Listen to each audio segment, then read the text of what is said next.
Brooke is a psychologist who is interested in studying how much stress college students face during finals.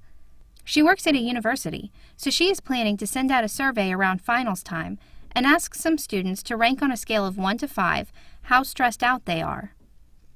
But which students should she survey? All of the students at the university? Only the students in the psychology department? Only freshmen? There are a lot of possibilities for Brooke's sample.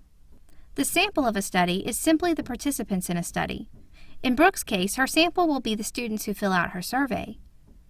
Sampling is the process whereby a researcher chooses her sample. This might seem pretty straightforward. Just get some people together, right? But how does Brooke do that? Should she just stand on a corner and start asking people to take her survey?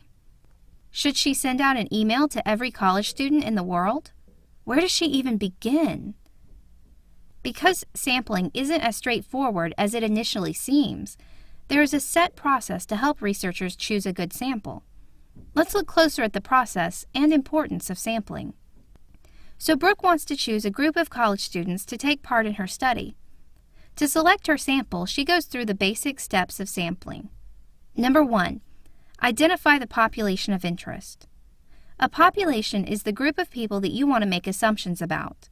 For example, Brooke wants to know how much stress college students experience during finals. Her population is every college student in the world because that's who she's interested in.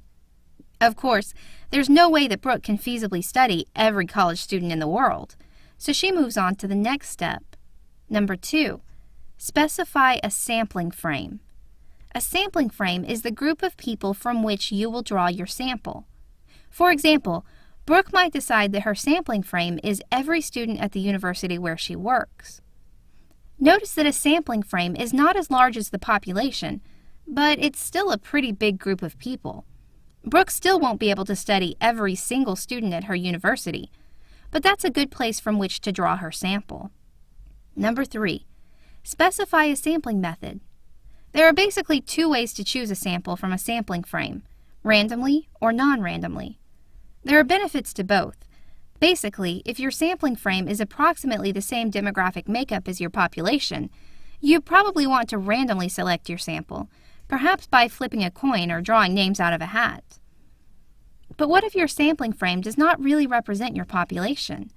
For example, what if the school where Brooke works has a lot more men than women and a lot more whites than minority races? In the population of every college student in the world, there might be more of a balance, but Brooke's sampling frame, her school, doesn't really represent that well. In that case, she might want to non-randomly select her sample in order to get a demographic makeup that is closer to that of her population.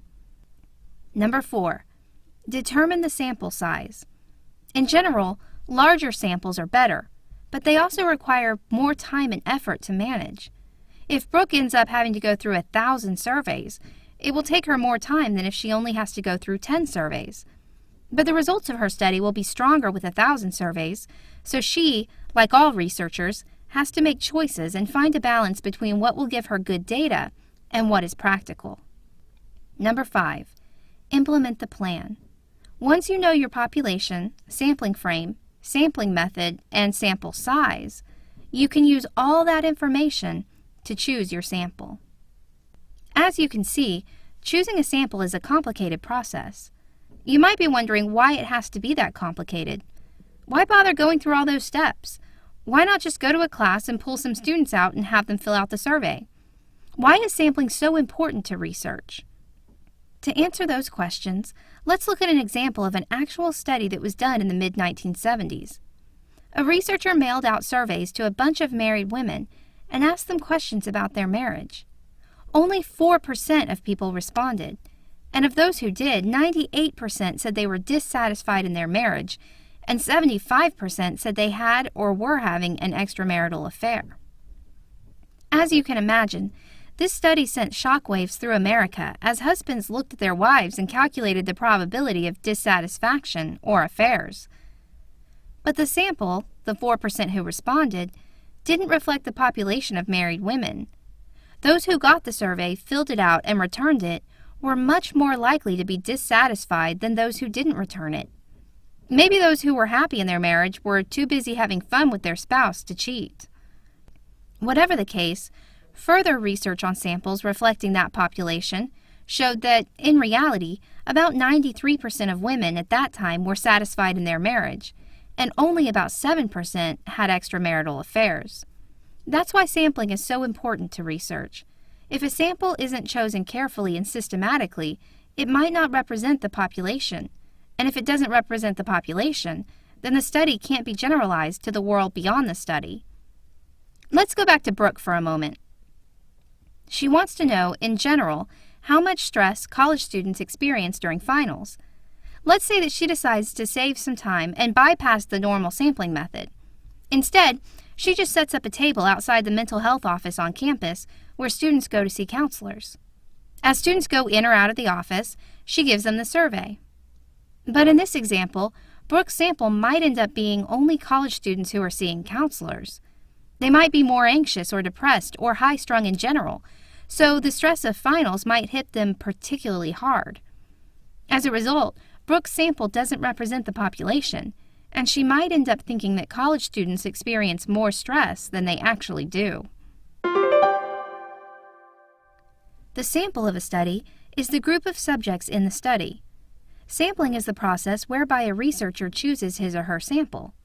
The 5 steps to sampling are: identify the population, specify a sampling frame, specify a sampling method, determine the sample size, and implement the plan. It is important for researchers to follow these steps so that their sample adequately represents their population. If not, the results of the study could be misleading or skewed.